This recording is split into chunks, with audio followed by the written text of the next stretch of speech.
हिमाचल प्रदेश, जिसने फिल्मी दुनिया को कई चेहरे दिए।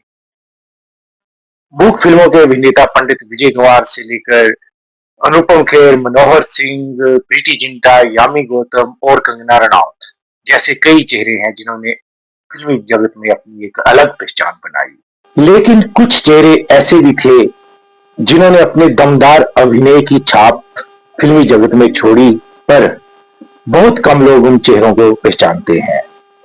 तो आज हम बात कर रहे हैं हिमाचल के कलाकार, चरित्र अभिनेता रणधीर सिंह चौहान की, जिन्हें फिल्मी जगत में रणधीर नाम से ख्याति प्राप्त हुई। मुझे तुम्हारे वादे की नहीं, अपनी रकम की जरूरत है। अगर अगले महीने मुझे मेरी किस्त नहीं मिली तो समझ लेना। हाँ, पानी खेलने को है।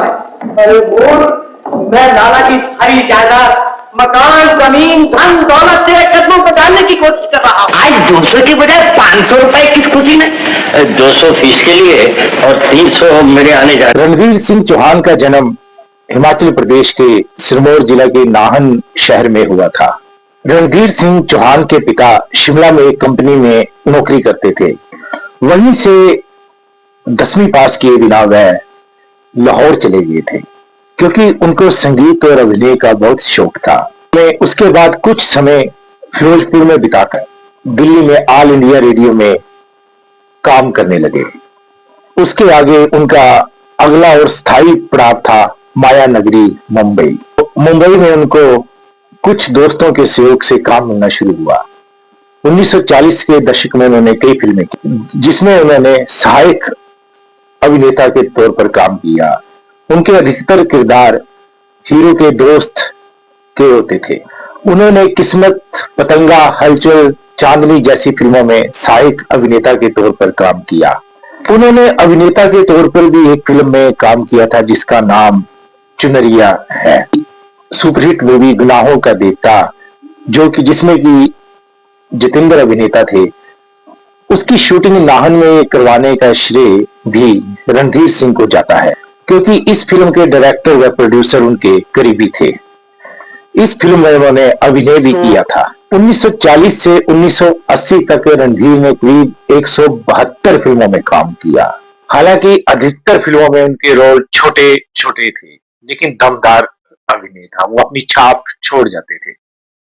जैसे उनकी कुछ फिल्में हैं, 1946 में धरती के लाल, 1947 में मोती, 1950 में मधुबाला आदि कई फिल्मों में उन्होंने काम किया।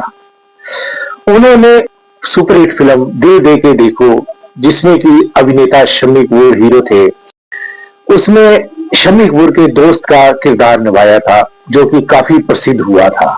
1966 में बहारें फिर भी आएंगी में लाला की भूमिका निभाई, और ये भूमिका उन पर इतनी फिट बैठी कि इसके बाद उन्हें अधिकतर रोल लाला और साहूकार के ही मिलने लगे। वह इन किरदारों को बहुत ही बेहतर ढंग से निभाते थे। फिल्मों में वह लाला की चरित्र भूमिकाओं से काफी प्रसिद्ध हुए। दो रास्ते, जंजीर आदि कई फिल्मों में उन्होंने लाला की भूमिका निभाई थी। 1981 से अंतिम सांस तक वह इंडस्ट्री से जुड़े रहे। 1982 में उनकी अंतिम फिल्म खुददार रिलीज हुई, जिसमें सुपरस्टार अमिताभ बच्चन हीरो थे। उनकी मृत्यु 14 सितंबर 1982 को हुई थी। रणधीर के दरिया दिली के कई किस्से फिल्मी जगत में मशहूर हैं। जैसे बताया जाता है कि कोई भी उनके पास आता था तो वह उसे खाली हाथ नहीं लौटाते थे। शुरुआती समय में जुबली कुमार, राजेंद्र कुमार उन्हीं के साथ रहे। रणधीर ने उनके कैरियर में उनका काफी सहयोग किया। तो जब राजेंद्र कुमार सुपरस्टार बन गए तो वह अपने डायरेक्टर और प्रोड्यूसर से एक मांग रखते थे कि मेरी फिल्म में जिसमें मैं हीरो रहूंगा, रणधीर का रोल उसमें होना चाहिए। उन्होंने कच्चे धागे, आजाद, जुगनू और अपराध आदि फिल्मों में भी अभिनय किया था। प्रभात स्टूडियो में उनका संपर्क गुरुदत्त से हुआ था और वह दोनों अच्छे मित्र बन गए थे और कई फिल्मों में उन्होंने एक साथ काम किया। हिमाचल के इस अभिनेता ने मुंबई में अपने अभिनय की छाप छोड़ी और इसके बाद कई अभिनेता, कई कलाकार मुंबई गए और अपनी पहचान बनाई।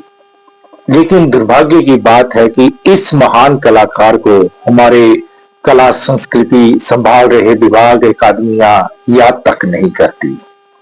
हालांकि हिमाचल कला संस्कृति भाषा अकादमी ने एक पुस्तक प्रकाशित की है जिसमें इनका जिक्र मिलता है। ऐसे कलाकारों को जिन्होंने हिमाचल का नाम पूरे देश में रोशन किया है, पूरे देश में डंका बजाया है, उनकी याद में हमारी कला संस्कृति संभाल रहे विभागों अकादमियों को उनकी याद में समारोह, कम से कम समारोह तो करने चाहिए और साल में एक बार ऐसी हस्तियों को याद करना चाहिए।